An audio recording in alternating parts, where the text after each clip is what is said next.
लड़ाई को गांव ढाणी में अंतिम छोर पे बैठा हुआ व्यक्ति उतनी मजबूती से लड़े। लड़ाई को गांव ढाणी में अंतिम छोर पे बैठा हुआ व्यक्ति उतनी मजबूती से लड़े तो हमारा प्रयास आने वाली पीढ़ी के लिए है।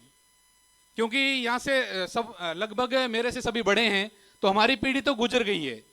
जो आने वाली पीढ़ी है उनके अधिकारों के लिए हम लड़ाई लड़ रहे हैं कल। और सांचौर और जालोर के आसपास से पधारे समस्त समाज के मानवों को मेरा न्यून प्रणाम।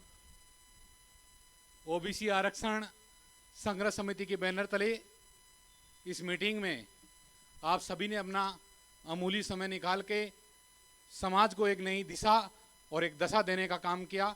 इसके लिए समस्त समाज आपका आभारी है। क्योंकि हम किसी चीज़ की शुरुआत करते हैं तो शुरुआत में कम संख्या के अंदर लोग जागरूक होते हैं, फिर धीरे धीरे एकत्रीकरण होता है और एक संगठन, एक समूह बनता जाता है और वो एक समय के बाद बहुत बड़ा आकार ले लेता है। तो हमारे समाज में ऐसी कोई बात नहीं है और चेतना भी खूब है, राजनीतिक चेतना भी है और समाज को आगे बढ़ाने की चेतना भी है। इन सभी रूपों को देखते हुए, क्योंकि हमारे पूर्वजों ने बहुत संघर्ष किया है, चाहे राजा महाराजाओं के समय से हो चाहे अंग्रेजों के समय से हो, तो हम संघर्षशील कौम हैं और ऐसा धैर्य और आपा खोने वाले भी नहीं हैं जो कुछ क्षण के अंदर हम सब कुछ प्राप्त करने की चेष्टा रखें और प्राप्त नहीं हो और हम हौसले हार जाएं। ऐसे भी हम नहीं हैं, क्योंकि हम निडर हैं। हम किसान कौम हैं जो इन विपरीत परिस्थितियों में, जहाँ पेयजल की व्यवस्था नहीं थी, जहाँ अकाल, ऐसे अनेकों हमने दर्द और दुख को झेला है और फिर भी हम विपरीत परिस्थितियों में पलकर इस एक आकार में हम पहुंचे हैं।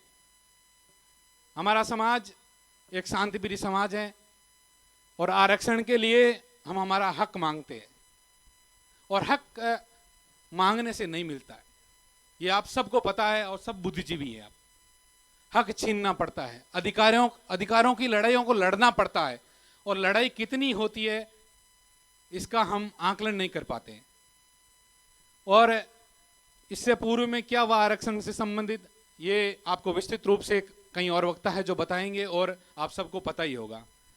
मेरा आप सबसे यही निवेदन है कि इस लड़ाई को गांव ढाणी में अंतिम छोर पे बैठा हुआ व्यक्ति उतनी मजबूती से लड़े जितना यहाँ हम सब लोग एकत्रित हुए हैं। क्योंकि हम भी 300-400 किलोमीटर से भी एक चेतना के रूप में, जागृति के रूप में घूम रहे हैं और जहाँ भी हमारा बहुलीय समाज है, जिस तहसील के अंदर, जिस ब्लॉक के अंदर, जिस जिले के अंदर हम जाने का प्रयास कर रहे हैं, तो हमारा प्रयास आने वाली पीढ़ी के लिए है। क्योंकि यहाँ से सब लगभग मेरे से सभी बड़े हैं, तो हमारी पीढ़ी तो गुजर गई है। जो आने वाली पीढ़ी है उनके अधिकारों के लिए हम लड़ाई लड़ रहे हैं। कल ये ना हो कि हमसे पूर्वज किसी ना किसी कारणवश आरक्षण को दिलाने में असमर्थ रहे, लेकिन हम संघर्ष ही ना करें, ये तो व्यर्थ की बात है।